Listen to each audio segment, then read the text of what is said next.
चलिए बिस्मिल्लाहिर्रहमानिर्रहीम। तो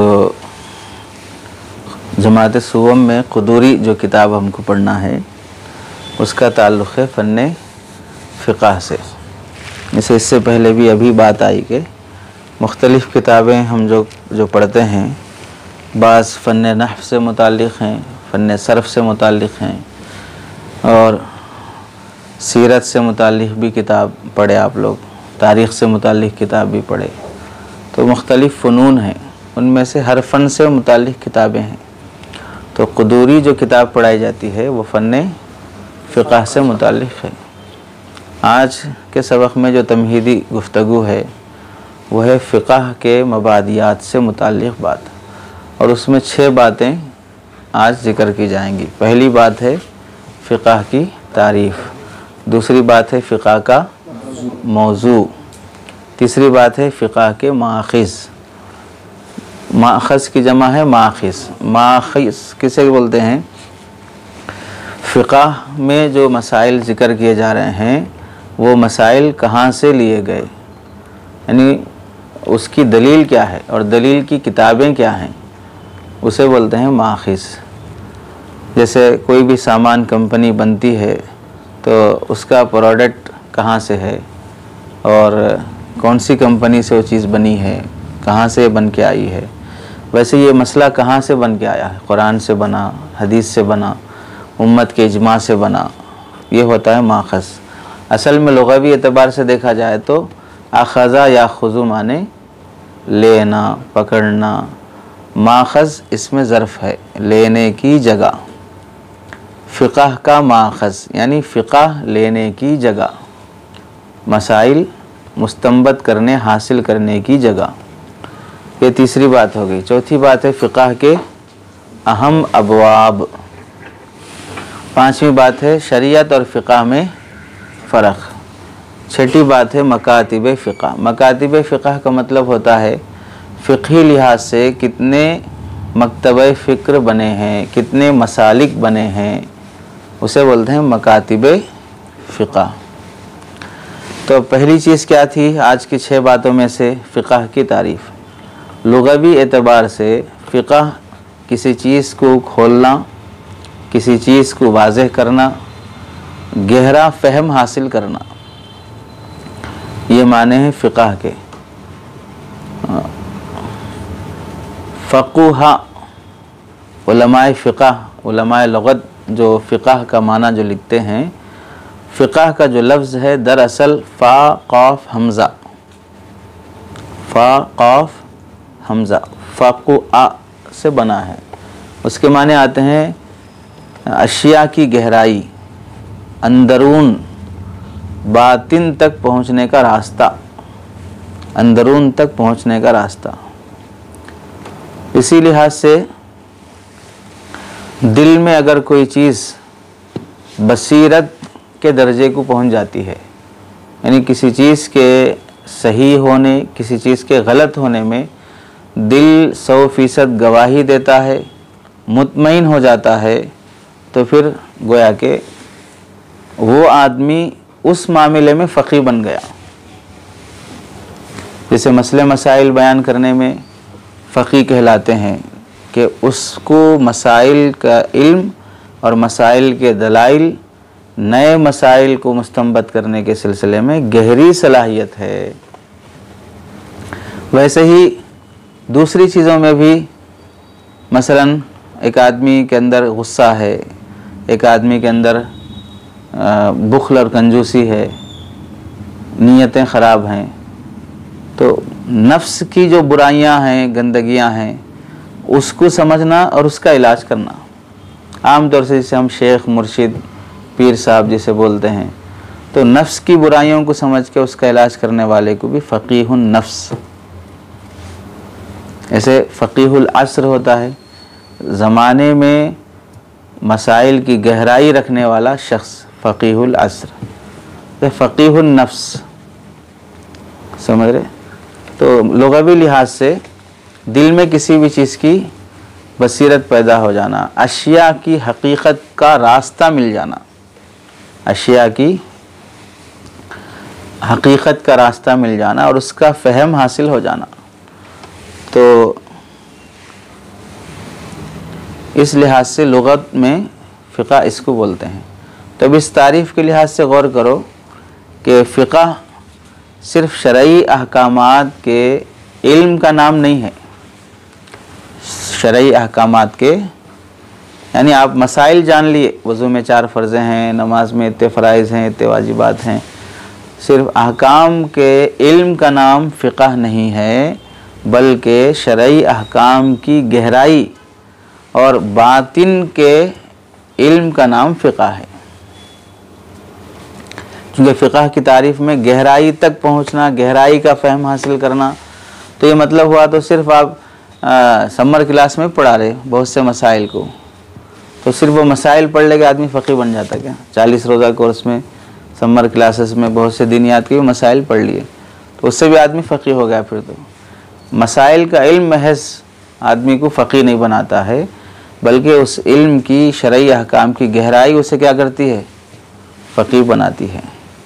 तो अब इस लिहाज से आदमी को फ़क़ीह बनना है तो मसाइल का इल्म भी होना, फिर उस इल्म में गहराई भी होना, फिर अहकाम शरइया की इल्लतें भी होना, दलील भी मालूम होना आपको कि भाई ये हुक्म किस वजह से है। फिर उसके बाद चौथी चीज़ ये भी होना कि वो दलील कहाँ से लिए आप, कुरान से लिए, हदीस से लिए, उसके माख़िज़ भी मालूम होना आपको। उसके साथ साथ अहकाम की इल्लतें, अहकाम की दलाइल और उनके मक़ासिद का भी इल्म होना, तब जाके आदमी क्या होता है? फ़क़ीह बनता है। ये हो गया फ़िक़्ह की एक माना कर वज़ाहत तारीफ़। फ़िक़्ह की जो का दायरा है, फ़िक़्ह का दायरा शुरू में क्या था? फ़िक़्ह का दायरा बहुत वसी था। फ़िक़्ह बोले तो इस ज़माने में सिर्फ मसाइल की हद तक महदूद हो गया। जैसे आप बोलते हैं भाई फ़न फ़िक़्ह में कौन सी किताब है जो इस साल पढ़ने को है? कौन सी किताब है? खुदूरी पढ़ते हैं, मुख्तसरुल खुदूरी पढ़ी जाती है। तो सिर्फ फ़िक़्ह से मुताल्लिक़ वो किताब पढ़ी जा रही है। लेकिन गुज़िश्ता इब्तदाई ज़माने में फ़िक़्ह का जो दायरा था, अक़ीदे का इल्म, जिसे आज इल्म कलाम कहते हैं, अक़ाइद का इल्म, इस्लामी अक़ाइद, अक़ीदतुत तहावी, बदाइउल कलाम, फ़िक़्ह में लिखी, अक़ाइद में लिखी गई दूसरी किताबें, शरह अक़ाइद वग़ैरह, ये सब भी फ़िक़्ह का ही हिस्सा था। ऐसे ही अखलाक़ का इल्म जो आज खानक़ाहों में तज़किये के नाम से इस्लाह व तरबियत का निज़ाम चलता है, वो भी किसका हिस्सा था? फ़िक़्ह का ही हिस्सा था। चुनांचे उसकी एक दलील क्या है? हज़रत इमाम मोहम्मद रहमतुल्लाहि अलैह जब हनफ़ी मसलक में 6 बड़ी बड़ी किताबें लिख कर फ़ारिग़ हुए तो किसी ने हज़रत इमाम मोहम्मद रहमतुल्लाहि अलैह से दरख्वास्त की कि आप फ़िक़्ह में बहुत मोतबर किताबें लिखे हैं, उसके साथ साथ आप इस्लाह नफ्स, अखलाक़, तज़किया, एक इंसान बुज़ुर्ग बनने के लिए क्या आमाल करने चाहिए, तसव्वुफ़ और तज़किये पर भी आप एक किताब लिख दें।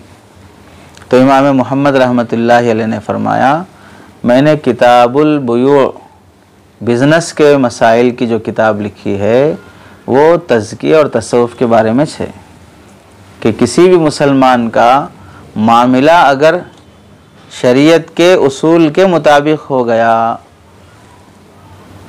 बस वो मुत्तबे शरअ हो गया, शरीयत की इत्तिबा करने वाला हो गया। आम तौर से आदमी नमाज में, रोज़े में, ज़कात में तो शरीयत के अहकाम की इत्तिबा करता है। 4 रकात पढ़े तो 4 ही पढ़ता, 5 नहीं पढ़ता। 3 रकात मगरिब की पढ़े 3 ही पढ़ता, 2 नहीं पढ़ता, 4 नहीं पढ़ता। तो इन मसाइल में तो आदमी क्या करता है? शरीयत जैसे बोलती है वैसे फॉलो करता है। लेकिन तिजारत के मसाइल में, किराए के मामलात में, मिरास के मसाइल में, कर्ज़ के मामले में, जितने भी मामले की शक्लें हों, निकाह, तलाक़ वग़ैरह, इनमें इंसान शरीयत के पाबंद रहना ज़रूरी नहीं समझता है। तो उनमें भी अपने आप को शरीयत का पाबंद कर लेना ही क्या करना है? अपने आप को मुत्तबे शरअ बनाना है। उससे ही आदमी बुज़ुर्ग बनता है। तहज्जुद पढ़ रहे, अवाबिन पढ़ रहे, नफिलें पढ़ रहे, सलात तस्बीह पढ़ रहे, सब कर रहे, फिर दुकान पे जाके बैठ के झूठ बोल के कमा रहे, धोखा दे के कमा रहे। इससे थोड़ी मुत्तबे शरा बनता है।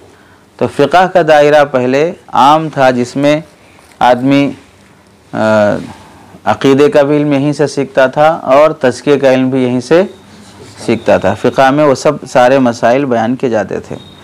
लेकिन बाद में मुताख़िरीन में ऐसा हुआ कि अक़ीदे के मसले में मुस्तकिल बातिल फ़िरक़े ऐसे पैदा हो गए कि उनको मुस्तकिल एक एक मौजू पर बहस करना, मुनाज़रे करना और अलग से उस अक़ीदे की हिफाजत, अहमियत, फिर उस अक़ीदे के ख़िलाफ़ बिगड़े हुए अक़ीदे की तरदीद, ऐसा एक मुस्तकिल काम बना, जिसकी वजह से फ़िक़्ह से अक़ीदे के इल्म को क्या करना पड़ा, अलग करके उसका नाम दिया गया इल्मुल कलाम।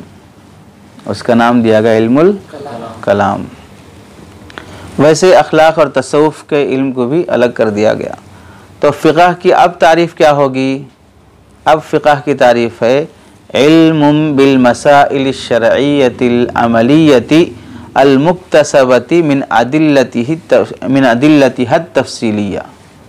इल्मुम बिल मसाइल शरइय्या अल अमलिया अल मुक्तसबति मिन अदिल्लतिहा शरइय्यति तफ़सीलियति। क्या मतलब हुआ? शरीयत के उन अमली अहकाम और मसाइल का इल्म जिनको तफसीली दलाइल से लिया गया हो। इल्म बिल मसाइल शरइया, शरीयत के मसाइल, अल अमलिया, कौन से मसाइल? जो अमली हों और वो अमली मसाइल मुस्तंबत किए गए हों, लिए गए हों शरीयत के तफसीली दलाइल के ज़रिए से। शरीयत के तफसीली दलाइल क्या हैं, आगे उसे बयान करेंगे। तो इस लिहाज से फ़िक़्ह की तारीफ़ हो गई। उन मसाइल का नाम है या वो अहकाम और वो मसाइल मुराद हैं जो अमली हों और जिनका ताल्लुक़ इंसान के अफ़आल और आमाल से हो, फिर उसे फ़िक़्ह कहेंगे। तो अक़ाइद के अहकाम को फ़िक़्ह कहने के बजाय उसे इल्मुल कलाम कहा गया। यह हो गया फ़िक़्ह की गोया की तारीफ़ और वजाहत। दूसरे दर्जे में है फ़िक़्ह का मौजू। फ़िक़्ह का मौजू तारीफ़ में ही आ गया कि भाई अमली अहकाम। अमली अहकाम में ये बात वाज़ेह हो गई कि ये अमल किसको करना है, इंसान को करना है। तो फ़िक़्ह का मौजू होगा जिनका ताल्लुक़ इंसान के अफ़आल और आमाल के साथ हो। तो इसलिए अब फ़िक़्ह का मौजू बना आक़िल बालिग़ आदमी, यानी मुकल्लफ़ के आमाल। मुकल्लफ़ के आमाल ये फ़िक़्ह का मौजू है। बालिग़ होने के बाद जो आदमी काम कर रहा है, कोई भी इबादत समझकर या मामला समझकर कोई भी काम आप कर रहे हैं, ये काम आपके लिए फ़र्ज़ है, वाजिब है, सुन्नत है, मुस्तहब है, मुबाह है, हराम है, मकरूह है, तंज़ीही है, तहरीमी है, क्या है ये जो काम आप कर रहे हैं, इसका हुक्म क्या है? समझ रहे हैं? अब आप लोग यहाँ बैठ के पढ़ रहे हैं, ये पढ़ना फ़र्ज़ है, वाजिब है, सुन्नत है, मुस्तहब है, मुबाह है या नाजायज़ है, हराम है, क्या है ये पढ़ना? ऐसा कोई भी काम करो तो ये काम शरई लिहाज से हुक्म शरा में क्या हैसियत रखता है शरीयत की नज़र में। तो आक़िल बालिग़ मुकल्लफ़ का फ़ेल अमल क्या है फ़िक़्ह का मौजू। मौजू का मतलब अब फ़िक़्ह में आक़िल बालिग़ के काम के बारे में बयान किया जाएगा कि आक़िल बालिग़ शख्स जो काम कर रहा है वो काम जायज़ है, नाजायज़ है, हराम है, मुस्तहब है, मुबाह है, इसके बारे में बयान किया जाएगा। ये दूसरी चीज़ होगी। तीसरी चीज़ है फ़िक़्ह के माख़िज़, सोर्सेस। फ़िक़्ह के जो माख़िज़ हैं वो दो हैं। एक पहला है इत्तेफ़ाक़ी माख़ज़, दूसरा है इख्तिलाफ़ी माखज़। इत्तेफ़ाक़ी माखज़ क्या है?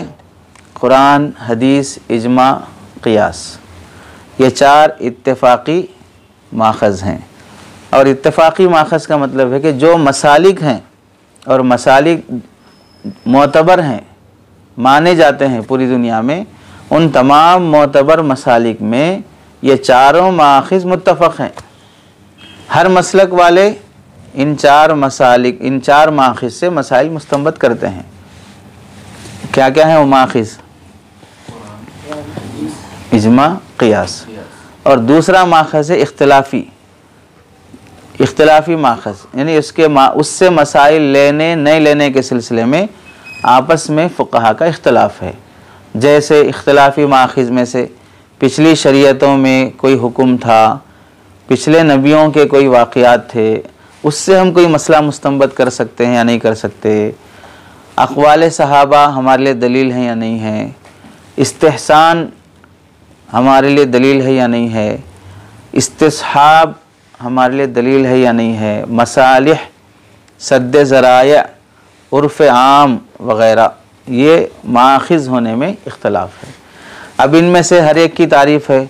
अक़वाल सहाबा, इस्तिहसान किसे बोलते, इस्तिस्हाब किसे बोलते, मसालिह, सद्द ज़राया, उर्फ़, ये सब उसूल फ़िक़ह में हर एक की तारीफ़ आती है, हर एक का हुक्म आता है कि ये हमारे नज़दीक दलील की हैसियत रखता है नहीं रखता है। समझ रहे? यहाँ तीसरी बात में सिर्फ ये बताना है, फ़िक़ह के मसाइल जो अहकाम जो लिखे जाते हैं, कहाँ से लेकर लिखे जाते हैं, तो उसे बताए 2 जगह से। एक जगह इत्तेफ़ाक़ी है और एक जगह इत्तेफ़ाक़ी जगह में 4 चीज़ें हैं, कुरान, हदीस, इजमा, क़ियास। इख्तिलाफ़ी जगह में ये चीज़ें हैं जहाँ से मसला बाज़ लेना जायज़ बोलते हैं और बाज़ लेना जायज़ नहीं बोलते, यानी उसे हम दलील मानते बोलते बाज़ लोग, और बाज़ लोग बोलते उसे हम दलील नहीं मानते हैं। चौथी चीज़ है फ़िक़ह के अहम अबवाब। क़दीम फ़ुक़हा हो या मुआसिर फ़ुक़हा हो, उन्होंने फ़िक़ह के अबवाब को तक़सीम किया है मुख्तलिफ़ हिस्सों पर। अल्लामा शामी ने उसे ख़ुलासे के तौर पर लिखा है कि दीनी उमूर की 5 किस्में हैं। पहली किस्म एतक़ादात, दूसरी किस्म है आदाब यानी अखलाक, तीसरी है इबादात, चौथी है मामलात, 5वीं है उक़ूबात, सज़ाएँ।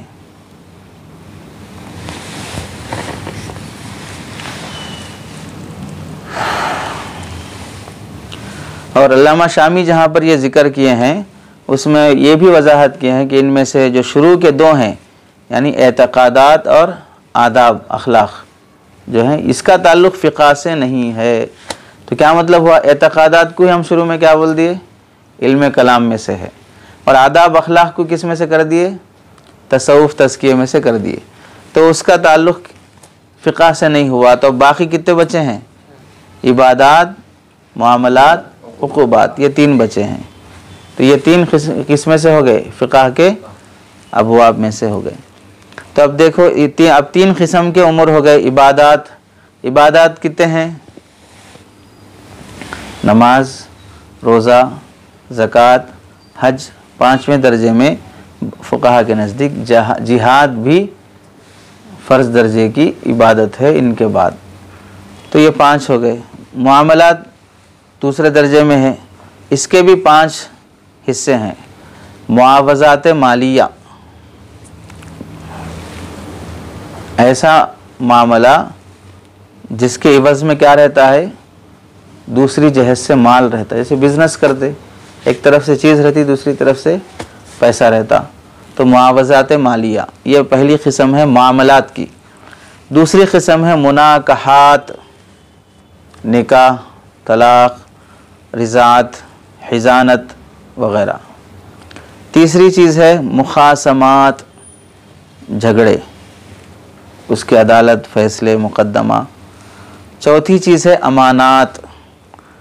5वीं चीज़ है तराकात यानी मीरास। मामलात की कितनी किस्में हो गई? मुआवज़ात मालिया, नंबर 2 मुनाकहात, नंबर 3 मुखासमात, नंबर 4 अमानात, पांचवी चीज़ तरकात, तरका की जमा तरकात यानी मिरास। तो ये 5 मामलात के हिस्से हो गए समझो।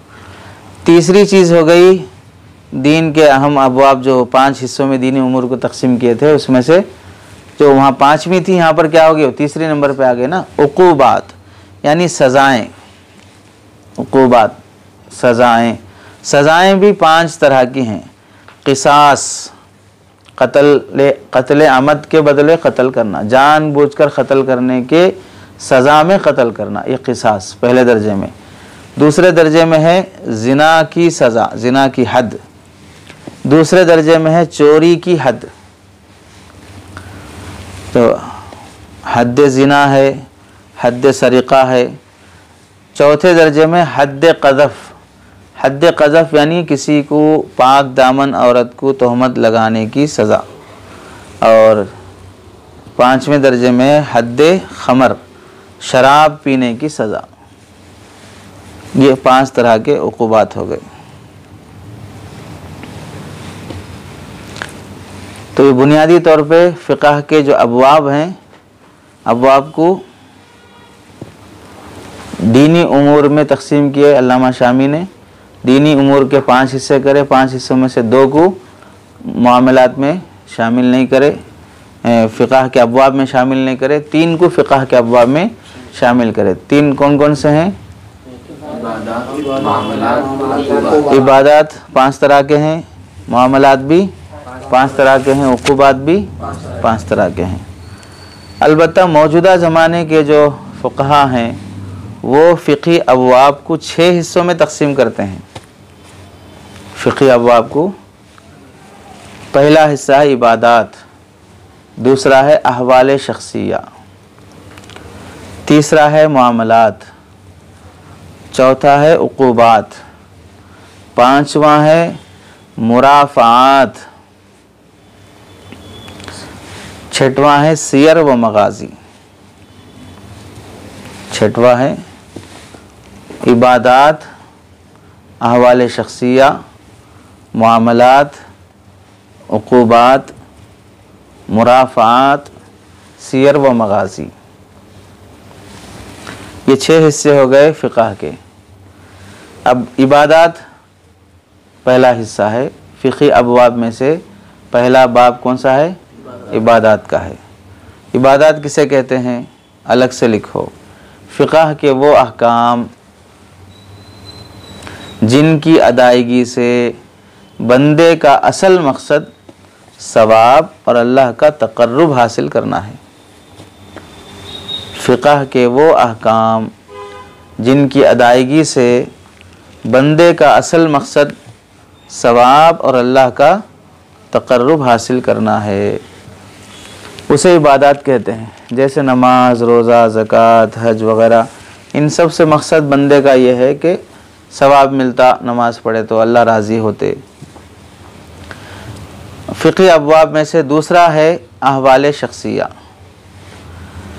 इसका मतलब है फ़िक़ह के वो अहकाम जिनका ताल्लुक़ ख़ानदानी निज़ाम से है, आइली निज़ाम से है, इनको अहवाल शख़सिया बोलते। जैसे मिसाल के तौर पर वहाँ देखो मामलात में दूसरा हिस्सा लिखे थे आप मुनाकहात। मुनाकहात को ये अलग से एक हिस्सा बाब माने हैं अहवाल शख़सिया, यानी इंसान निकाह करता, तलाक़ देता, नान नफ़क़े का मसला है, बीवी का ख़र्चा बर्दाश्त करना, बच्चों को दूध पिलाना, बच्चों की परवरिश करना, ये सब ख़ानदानी चीज़ें हैं, ये आइली मसाइल हैं। इसको एक मुस्तक़िल बाब माने हैं फ़िक़ह का, और उसका नाम दिए हैं अहवाल शख़सिया, जिसे वहाँ पर क्या बोलते हैं? मुनाकहात बोले ना, इसको यहाँ पर नाम दिया जाएगा फ़िक़हुल उसरा, फ़िक़हुल ख़ानदानी फ़िक़ह, आइली फ़िक़ह। तीसरी चीज़ है मुआमलात, यानी इसका मतलब है फ़िक़ह के वो अहकाम जिनका ताल्लुक़ माल से है और मकसूद उसका माल कमाना है, उसे मामलात कहते हैं। जैसे कोई आदमी कोई चीज़ किराए पे ले रहा, किराए पे दे रहा, बिज़नेस कर रहा, पार्टनरशिप कर रहा, मुजारबत पे कर रहा, माल उसका, मेहनत मेरी। तो ये जो कुछ भी मार्केट में चलते हैं, इससे मकसद क्या है? माल कमाना है। रमज़ान के महीने में अगर कोई आदमी खजूर बेच रहा है, मेरे को पैसों की ज़रूरत नहीं है, रोज़ेदारों को खजूर बेचे तो सवाब मिलता, इस वास्ते बेच रहा हूँ, इतने ज़्यादा बुजुर्ग बन के दिखाने की ज़रूरत नहीं है। खजूर बेचे तो भी प्रॉफिट आता, पैसा ऐसा थोड़ी ना होता कि फिर सवाब मिलता, बल्कि मैं खजूर बेच रहा हूँ तो सवाब भी मकसूद रहे तो जाके कुरान पढ़ लेके बैठो, खजूर के बेच रहे। ऐसे कोई आदमी रमज़ान में फ्रूट बेच रहा है, रोज़ेदार इफ्तार में फ्रूट खाते बोल के सवाब मिलता बोल के मैं फ्रूट बेच रहा हूँ, तो प्रॉफिट नहीं आ रहा उसमें, तो खाली सवाब कमाना रहा तो जाके कुरान पढ़ लेके बैठो फिर। तो बिजनेस करते हुए आदमी बोल रहा कि भाई मेरा पैसा नहीं होना, मेरे को खाली रोज़ेदारों की दुआ होना मेरे को बस, ऐसा बोल के टोपी डालने की ज़रूरत नहीं है। अरे समझ में आ रही बात? बाज़ ऐसे भी रहते हैं कि भाई मेरा मकसद कमाना नहीं है, सिर्फ जो है रोज़ेदारों की दुआएं लेना है, ऐसा बोल के खूब रोज़ेदारों से कमाते हैं। तो मामलात का मकसूद ही क्या करना है? माल कमाना है। चौथा बाब है फ़िक़ह का उक़ूबात, और उनका उक़ूबात सज़ा को बोलते हैं जिनका ताल्लुक़ जराइम से है, सज़ा से है। अब उसे वहाँ पर आ गया ना, उक़ूबात में 5 तरह के हुदूद बयान कर दिए सज़ा को। 5वीं चीज़ है मुराफ़ात, यानी फ़िक़ह के वो अहकाम हैं जिनका ताल्लुक़ दावा और दावे के सबूत और गवाही फ़ैसले से ताल्लुक़ रखता है। आपका कोई मसला ऐसा है कि भाई खुद बैठ के हल नहीं कर ले सकते, काजी के पास जाना, काजी के सामने मुकदमा दायर करना, कोर्ट में केस करना, केस करे बाद प्रूफ पेश करना, प्रूफ होए बाद फिर सामने वाले की बात सुनना, वो प्रूफ पेश करना, फिर उसका काजी फैसला करना, उससे मामला हल होता है। इसे बोलेंगे क्या? मुराफ़ात। रफ़ा यरफ़ा माने उठाना, मुराफ़ात माने आपका मसला ले जाके वहाँ उठा के पेश करो, ये हो गया मुराफ़ात। 6वीं चीज़ है सियर व मगाज़ी। इसे मतलब फ़िक़ह के वो अहकाम जिनका ताल्लुक़ कुफ़ार से लड़ाई के वक्त होता है, यानी कुफ़ार से लड़ाई के असबाब क्या हैं, उसका मकसद क्या है, उसका नतीजा क्या है, बैनुल अक़वामी ताल्लुक़ात के अहकाम क्या हैं, इसको कहते हैं सियर व मगाज़ी।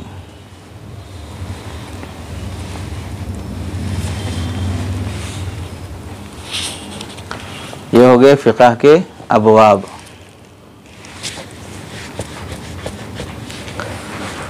चलिए 5वीं चीज़ क्या थी 6 बातों में से? शरीयत और फ़िक़ह में फ़र्क। तो अब यहाँ जो फ़िक़ह की जो बुनियादी तारीफ़ हुई है, उसकी वजाहत हुई है, उसको सामने रखो। शरीयत और फ़िक़ह का फ़र्क समझने में सहूलत होती है। क्या है? शरीयत और फ़िक़ह के दरमियान में उसूली लिहाज से फ़र्क है। शरीयत सिर्फ वही का नाम है। शरीयत किसका नाम है? वही का नाम है, जो कुरानी नुसूस से और सरकार दो आलम सल्लल्लाहु अलैहि वसल्लम के अक़वाल और अफ़आल की शक्ल में जो मौजूद है उसे शरीयत बोलेंगे। फ़िक़ह का मतलब होता है उसी शरीयत का फ़हम हासिल करना। कुरान शरीयत है, हदीस शरीयत है, अक़वाल सहाबा समझिए बास हज़रात के नज़दीक, जैसे हनफ़ी हज़रात के नज़दीक भी शरीयत के हुक्म में होते हैं कि उनके अक़वाल भी दलील होते हैं, एक माना कर आसार सहाबा। तो अल्लाह के नबी अलैहिस्सलाम का क़ौल व फ़ेल है, ये भी दलील है। तो ये सब चीज़ें शरीयत हैं। फ़िक़ह किसे बोलते हैं? अब उस कुरान की समझ गहराई से हासिल करना, हदीस की समझ गहराई से हासिल करना, ये गहराई से उसको समझना, ये क्या है? फ़िक़ह है। समझ में आ रहा फ़र्क? कुरान शरीयत है, कुरान का गहराई से समझ हासिल करना फ़िक़ह है। हदीस शरीयत है, हदीस की गहराई से फ़हम हासिल करना फ़िक़ह है। सुन्नत रसूल सल्लल्लाहु अलैहि वसल्लम शरीयत है, उस सुन्नत रसूलुल्लाह की गहराई से फ़हम हासिल करना फ़िक़ह है। समझ गए? तो फ़िक़ह अपनी मनमानी से किसी चीज़ को घड़ कर बयान करना, अपने घर से कोई मसला बयान करने का नाम फ़िक़ह नहीं है। फ़िक़ह बोलते ही हैं कुरान का गहराई से फ़हम होना।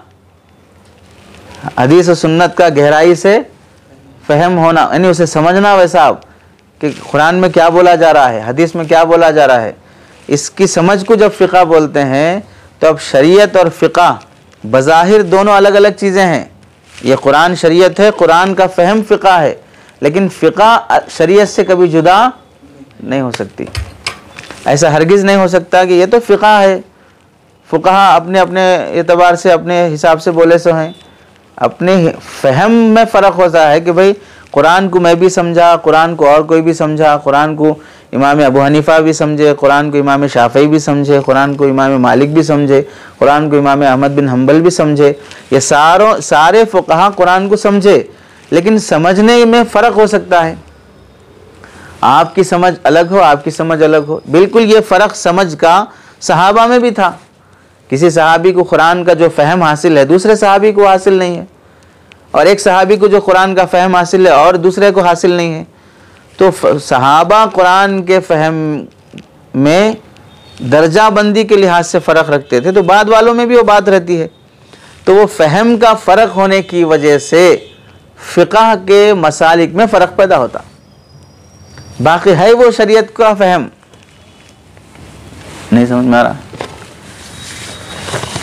भाई कुरान को समझकर मिसाल के तौर पर इमाम अबू हनीफ़ा रहमतुल्लाहि अलैहि फरमाए कि नमाज में जब इमाम के पीछे खड़े हों तो सूरह फातिहा नहीं पढ़नी चाहिए। समझ रहे? कौन बोले? इमाम अबू हनीफ़ा रहमतुल्लाहि, यानी फ़िक़ही मसला, फ़िक़ह हनफ़ी का मसलक है। समझो कहाँ से समझे? वइज़ा क़ुरिअल क़ुरानु फ़स्तमिऊ लहू व अनसितू लअल्लकुम तुरहमून। वो आयत है, उससे हम समझे कि भाई कुरान जब पढ़ा जाए तो खामोश रहना। फ़स्तमिऊ लहू, सुनते रहो। अब कुरान चल रहा, नहीं सुना रहा क्या करना? व अनसितू, नहीं सुना रहा तो भी खामोश बैठो। इस आयत से समझ के हम ये मसला बयान करें। अब दूसरा मिसाल के तौर पर इमाम शाफ़ी रहमतुल्लाहि अलैहि हैं, वो भी कुरान हदीस का फ़हम उनको भी हासिल है। तो वो हदीस से समझे ला सलात लिमन यक़रा बिफ़ातिहतिल किताब, जो सूरह फातिहा नहीं पढ़ता उसकी नमाज नहीं होगी। तो उनको भी कुरान का फ़हम है, हदीस का फ़हम है, और यहाँ भी कुरान हदीस का फ़हम में फ़र्क हो गया, तो उसकी वजह से मसलक में फ़र्क हो गया। लेकिन बुनियादी तौर पे हर इमाम की फ़िक़ा किससे है? कुरान और हदीस से है। तो फ़िक़ह को कुरान हदीस से अलग नहीं किया जा सकता। ये बात जब समझ में आ गई तो फिर ये बोलना कि भाई हम कुरान को मानते, फ़िक़ह को नहीं मानते, हम शरीयत को मानते, फ़िक़ह को नहीं मानते, तो शरीयत को मानने के लिए आप जब भी कुरान खोल के समझना शुरू करेंगे वो समझ कुछ क्या बोलते हैं? फ़िक़ह बोलते हैं। तो आप किसको मान रहे फिर? तो आदमी कभी कुरान हदीस से मुस्तस्ना नहीं हो सकता, उससे अलग होकर मैं कोई और चीज़ ये करूं वो नहीं हो सकता। तो बुनियादी क्या बात मालूम हुई कि फ़ुक़हा शरई नुसूस को समझने में, उसे गौर व फ़िक्र करने में, उससे मसाइल मुस्तंबत करने में चंद उसूल और क़वाइद मुक़र्रर करते। मैं कुरान समझूंगा, ऐसा तो नहीं है कि भाई मेरे पास भी कुरान है तो मैं अपने हिसाब से कुरान समझ के मसले निकाल लूँगा, ऐसा नहीं होता। कुरान को सामने रखकर किन उसूलों की बुनियाद पर आप मसाइल मुस्तंबत कर सकते, क्या रूल्स हैं उसके, वो रूल्स मुतयन करेंगे। और ऐसे ही फ़लाँ फ़क़ीह है, वो भी रूल्स मुतयन करेगा कि भाई मैं कुरान के इस आयत से या इस सूरह से अगर कोई मसला निकालना है तो क्या उसूल से मैं निकालूंगा। उन उसूलों के पेश नज़र ही वो कुरान से क्या करते हैं? मसाइल मुस्तंबत करते हैं। तो उसूल जब मुख्तलिफ हो जाते हैं तो इस्तिंबात का तरीक़ा भी क्या हो जाता है? बदल जाता है। जब वो बदल गया तो फिर मसलक भी क्या हो जाता है? बदल जाता है। तो मसालिक का बदलना इस्तिंबात और इज्तिहाद के उसूलों के मुख्तलिफ होने की वजह से है। लेकिन बहर सूरत ना तो शरीयत और फ़िक़ह को एक समझना चाहिए कि शरीयत बोले तो फ़िक़ह, फ़िक़ह बोले तो शरीयत, ऐसा भी नहीं है। और ऐसा भी नहीं है कि फ़िक़ह कोई अलग चीज़ है और शरीयत कोई अलग चीज़ है, बल्कि शरीयत कुरान हदीस है, उस कुरान हदीस के फ़हम का नाम क्या है? फ़िक़ह है। समझ गए? तो फ़िक़ह और शरीयत के दरमियान में उसूली फ़र्क जब सामने आ गया तो उसके रोशनी में तीन बातें हमको समझना चाहिए। क्या है पहली बात, फ़ुक़हा का फ़हम और फ़ुक़हा का अमल और उनका इस्तिंबात और इज्तिहाद, इसे फ़िक़ह कहते हैं। तो इसलिए इसमें इख्तलाफ हो सकता है, क्योंकि कुरान को फ़लाँ फ़क़ी अपने उसूलों की रोशनी में समझकर एक मसला मुस्तंबत किए हैं, मुरतब किए हैं। तो मुमकिन है कि भाई ये फ़क़ी अलग समझे हों, वो फ़क़ी अलग समझे हों, दूसरों में एक दूसरे की फ़हम में, एक दूसरे के उसूल की बुनियाद पर इख्तलाफ हो सकता है, लेकिन शरीयत में इख्तलाफ नहीं हो सकता। शरीयत में इख्तलाफ नहीं, मतलब कुरान के कुरान होने में किसी को इख्तलाफ नहीं है, हदीस के हदीस होने में किसी को इख्तलाफ नहीं है।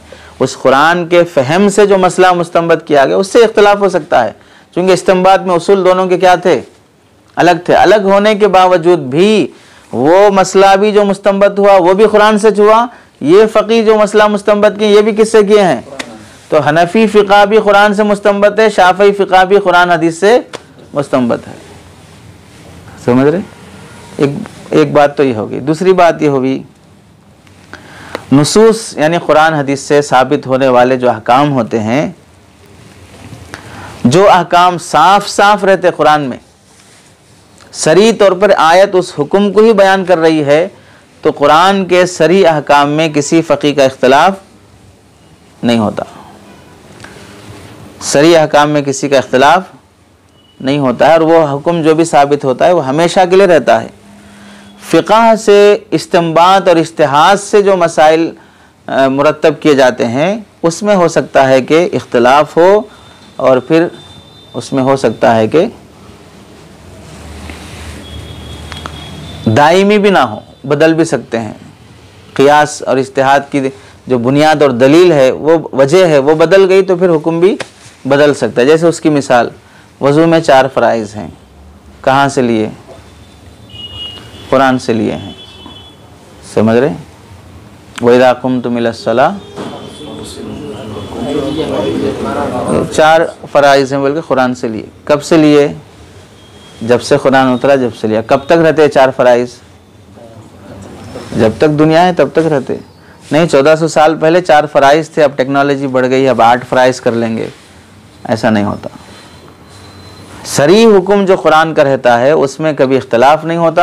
यानी अब किसी मसलक में ऐसा नहीं होगा कि आपको 4 से कम फ़राइज़ हों, नहीं वज़ू में 3 ही फ़र्ज़ हैं, ऐसा नहीं हो सकता। सरी हुक्म में किसी का इख्तलाफ, और जो सरी हुक्म होता है वो दायमी रहता है, यानी क़यामत तक भी अब वज़ू के 4 ही फ़र्ज़ रहेंगे, अब उसमें कम या ज़्यादा नहीं हो सकते। हाँ, अलबत्ता इज्तिहाद और इस्तिंबात से जो मसाइल निकाले जाते हैं उसमें क्या हो सकता है, इख्तलाफ हो सकता है। ये दूसरी बात होगी। तीसरी बात क्या है, फ़िक़ह में दोनों किस्म के अहकाम होते हैं। कौन से अहकाम? नुसूस से साबित होने वाले सरी अहकाम भी होते हैं, यानी सरी अहकाम जो क़तई सुबूत और क़तई दलाला, ये उसूल फ़िक़ह की इस्तिलाह है। समझो, उसूल फ़िक़ह में चीज़ आती है, क़तई दलाला किसे कहते हैं, क़तई सुबूत किसे कहते हैं। तो जो नुसूस से साबित होने वाले जो अहकाम होते हैं, एक तो सरी अहकाम भी होते हैं, और बाज़ क्या होते हैं, गैर सरी और इज्तिहादी अहकाम भी होते हैं। तो फ़िक़ह में सरी अहकाम कुरान व हदीस में है वो बात, और उसी बात को हम क्या कर लिए, मसले की शक्ल में फ़िक़ह में ले लिए। और ऐसे भी हो सकता है कि कुरान हदीस में वो बात सरी नहीं है, लेकिन वो बात हम मुस्तंबत और इज्तिहाद करके मसले के दर्जे में उसे लिए हैं। फ़िक़ह में दोनों तरह की बातें होती हैं।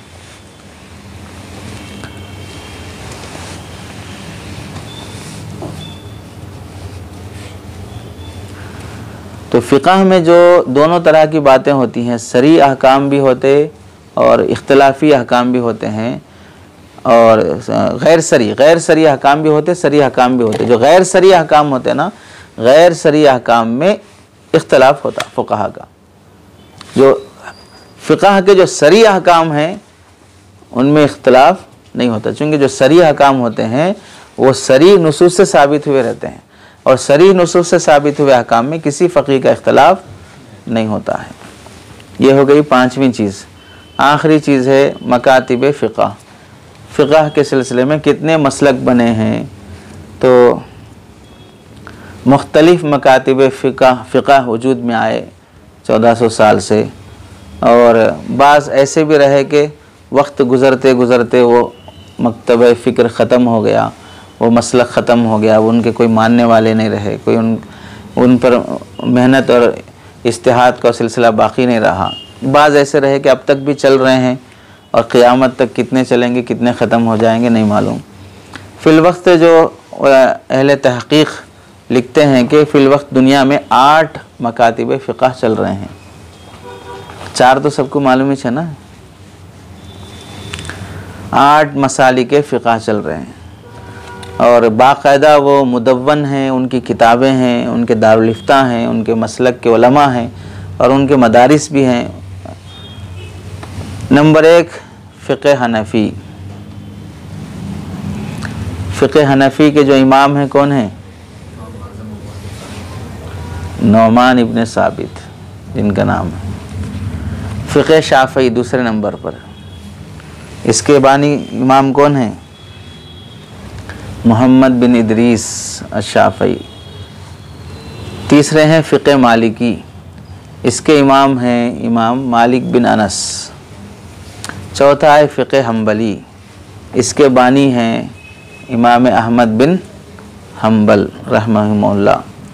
5वें दर्जे पर है फ़िक़ह जाफ़री, इसके बानी हैं अबू अब्दुल्ला जाफ़र सादिक़ बिन मोहम्मद बिन बाक़िर रहमहुल्लाह। और 6वें दर्जे पर है फ़िक़ह ज़ैदी, जिसके बानी हैं ज़ैद बिन अली ज़ैनुल आबिदीन रहमतुल्लाहि अलैह। 7वें दर्जे में है फ़िक़ह ज़ाहिरी, इसके बानी हैं दाऊद ज़ाहिरी। 8वें दर्जे पर है फ़िक़ह इबाज़ी, इसके बानी हैं अब्दुल्ला बिन अब्बास या इबाज़ रहमहुल्लाह। ये 8 दर्जे के फ़ुक़हा हैं। इसमें से जो 8वें दर्जे पर है ये हमारे लिए भी नया है, बाकी 7 तो पहले से पढ़े सुने जाते हैं। फ़िक़ह जाफ़री भी है, फ़िक़ह ज़ैदी भी है और फ़िक़ह ज़ाहिरी भी है। मशहूर इसमें से कितने हैं? 4 हैं, हनफ़ी, शाफ़ई, मालिकी और हम्बली। अब इसमें देखो अहले हदीस कोई मसलक नहीं है, समझ में आ रहा है? मुस्तकिल उनका कोई फ़िक़ा मुदव्वन और मुरत्तब नहीं है। बाज़ बातें हनफ़ी मसलक में से ले लेंगे, बाज़ शाफ़ी में से ले लेंगे, बाज़ मालिकी में से ले लेंगे, चंदा कर लेके किताब बना लेंगे। जैसे चंदा कर लेके कुछ पैसे जमा कर लेते, वह चंदा कर लेके एक मसला एक किताब मुरत्तब कर लेंगे। बाकी ख़ुद से मुस्तंबत करके जन्म से लेके जनाजे तक, अब फ़िक़ह के जो अबवाब बयान किए गए, इमाम अल्लामा शामी ने 5 दीनी उमूर के अबवाब बयान करे और मुआसिर फ़ुक़हा इकराम ने 6 अबवाब में तक़सीम किया।